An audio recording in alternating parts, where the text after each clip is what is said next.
Hey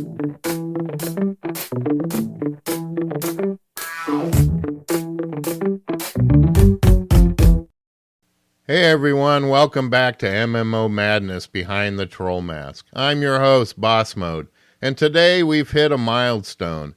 We've reached the end of Season 1, The Roots of Chaos.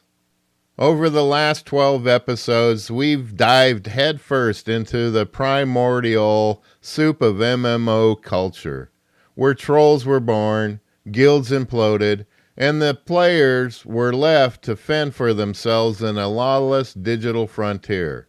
This episode, it's a recap, a reflection, a greatest hits mixtape of every corpse run, every ninja loot, every flame war we've covered so far. But don't think of it as a filler, because what we're really doing tonight is drawing a map of how trolling evolved from a funny little nuisance into a culture force that shaped the entire MMO genre. We'll go back to the beginning when online games were text-based and griefers had to get creative. We'll revisit the rise of the first griefers and guild tyrants, the battlegrounds of trade chat, the psychology behind trolling, and the wild vigilante justice systems players built before mods even existed. By the end of this recap, you'll see how all the chaos we've talked about connects. You'll see the through line. And you'll understand why when we say behind the troll mask, we're not just talking about griefers in a game, we're talking about the evolution of an entire digital culture. So buckle up, because this is episode 13, Recap, Origins of the Madness. Let's roll all the way back to the beginning, the first pixels, the first text prompts, the first trolls. Episode 1 was about the birth of online interaction. And honestly, it still blows my mind that griefing was a part of the DNA from day one. MUDs, multi-user dungeons, were text-based ancestors of MMOs. No graphic, no cinematic cutscenes, just lines of text describing a dungeon and who else was in the room with you. And even in that stripped-down, bare-bones world, trolls thrived. Why? Because wherever there are people, there's drama. And wherever there's drama, someone's going to stir the pot. In one early MUD, a player became infamous for posing as a quest giver. He'd camp outside a dungeon and type things like, "Greetings, adventurer. For a great treasure, bring me 3 rat tails and jump into the pit." And people did it. They trusted him. They jumped into the pit, fell to their death, and lost their progress. There were no mods to stop him, no rules saying you couldn't do it. It was pure social engineering, and in its most primitive form of an MMO. And here's the kicker. Years later, the player admitted he didn't do it for the loot, or even for the fame. He just loved the power, the thrill of typing a line of text and watching someone obey. That's griefing at its core. It's not always about rewards. Sometimes it's just about proving you can mess with someone else's story. Fast forward to EverQuest, one of the first true graphical MMOs. It was a game famous for one brutal mechanic, corpse runs. And when you died, all your gear stayed on your corpse. You had to run back, naked, underleveled, terrified to retrieve it. And trolls turned it into a weapon. There was one player, nicknamed Bone Collector, who made it his mission to camp corpses. He'd wait until someone died in a dungeon, then kill them over again as they tried to recover their body. Over and over. People begged him to stop. He didn't care. He kept at it until his name was infamous across the server. But here's where it gets interesting. The community fought back. Guilds organized corpse recovery raids just to outwit him. People would form decoy groups, distracting him while others rescued the corpse. It was a battle of wills, one troll against entire guilds, and in the end, he became part of the game's mythology. Love him or hate him, you remembered Bone Collector. That's the strange legacy of early trolling. The trolls were villains, sure, but they were also legends. They gave players stories to tell, war stories, cautionary tales. That's how it started. The birth of online interaction was also the birth of online chaos.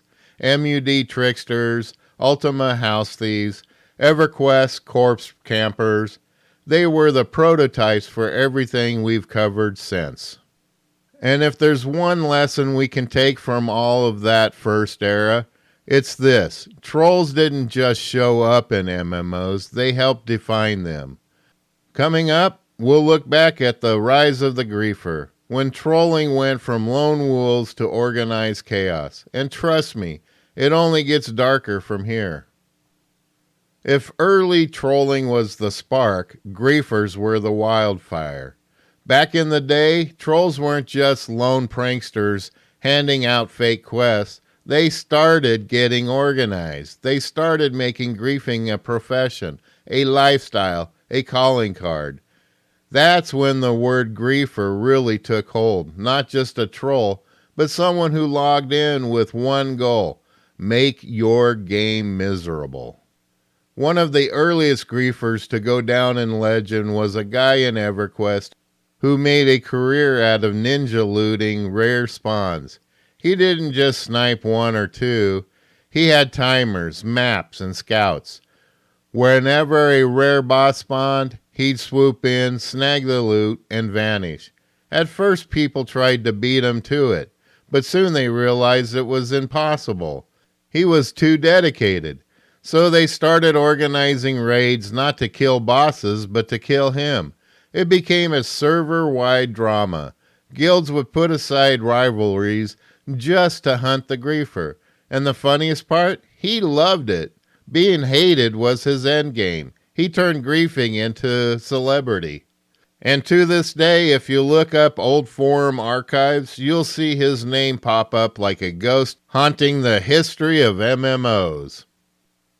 In World of Warcraft, griefers leveled up their tactics. One player infiltrated guilds pretending to be loyal, hard-working recruits.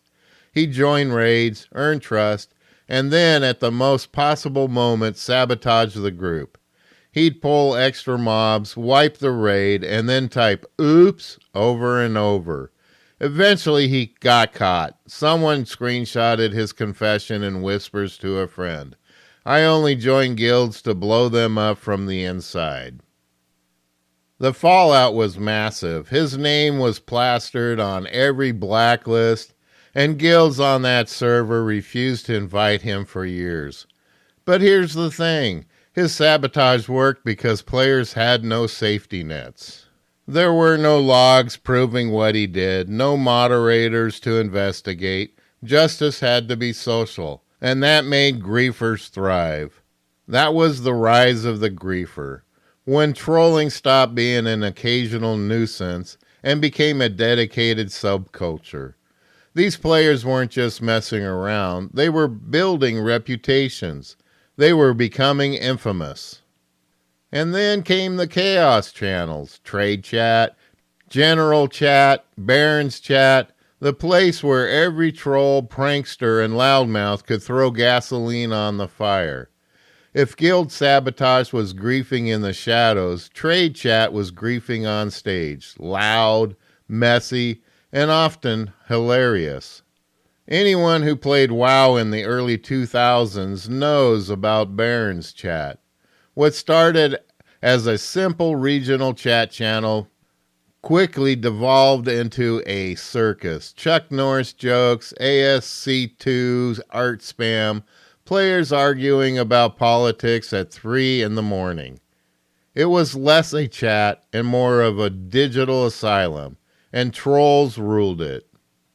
One guy became infamous for starting rumor wars. He'd log in, shout about something absurd like, "Alliance is raiding Agramar right now," and half the zone would sprint across the map for a fight that didn't exist. Did he get loot? Nah. Did he get anything at all?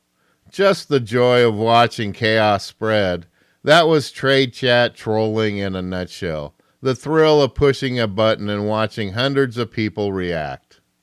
PvP brought its own brand of trolling. We talked about it back in episode 5.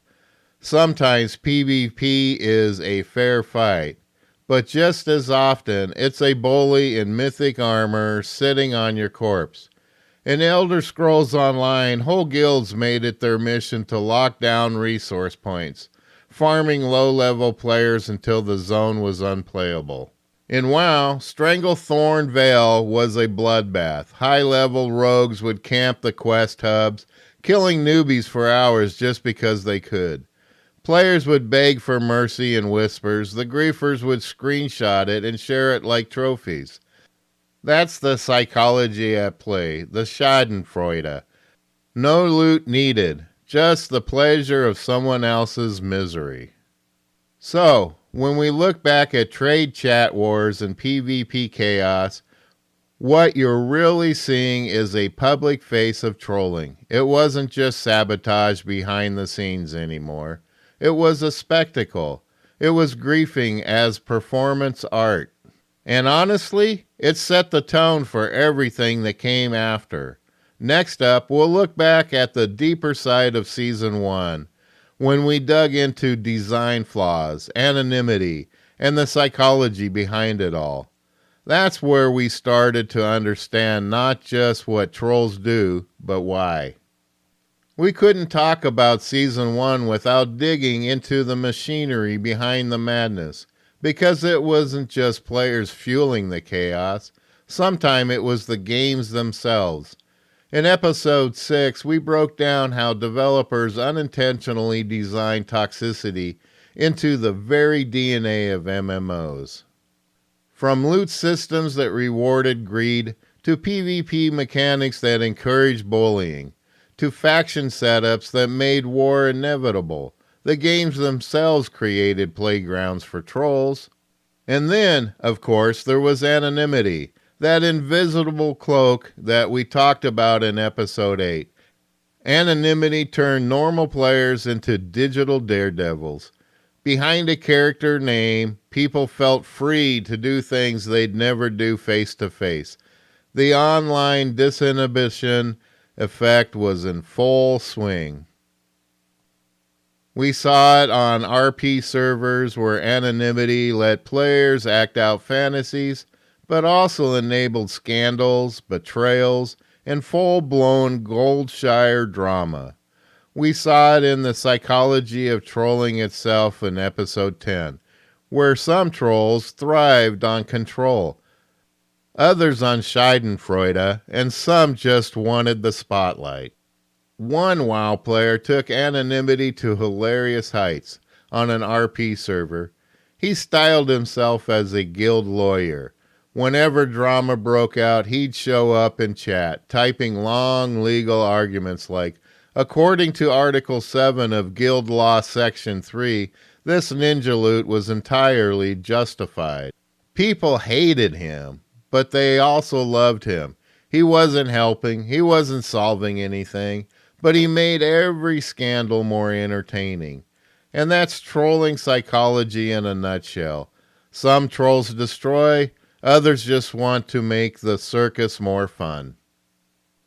So, whether it was loot systems stoking greed, anonymity enabling chaos, or players discovering their inner trolls, the design of MMOs and the psychology of players went hand in hand.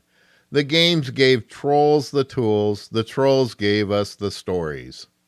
Then we got to the end of Season 1 with Episodes 11 and 12, and honestly, these might have been my favorites because they weren't just about the chaos, they were about community. We looked at alts and burner accounts, those shadow identities players used to spy, sabotage, and sometimes reinvent themselves.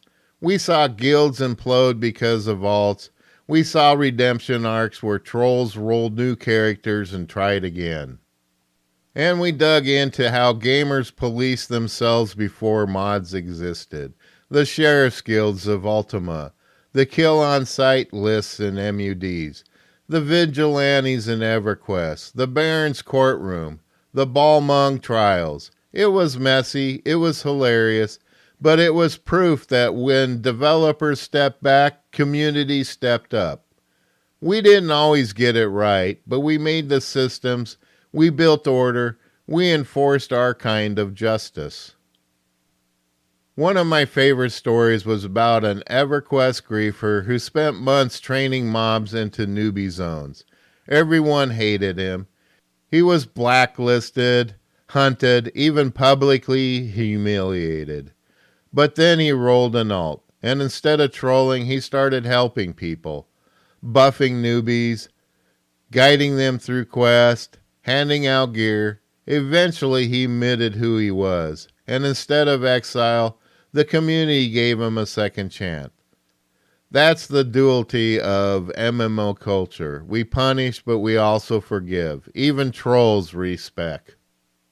And that's where Season 1 leaves us, in the messy middle ground between chaos and order. Trolls griefing, guild tyrants, and vigilantes, all carving their names in MMO history. So what did we learn in Season 1, The Roots of Chaos? We learned that trolls have been here since day one, that griefing isn't a bug, it's a feature of human nature. We learned that anonymity, loot, and PvP mechanics gave trolls the tools they needed. And we learned that when developers weren't around, players built their own justice systems. Messy, dramatic, but effective. In short, we learned that the madness didn't start in modern times. It started at the roots, and it's been with us ever since. Coming up in Season 2, Modern Mayhem, we'll take everything we learned from the roots and see how it plays out today. So stick around, because the next chapter is going to get loud. And now, a word from our sponsor.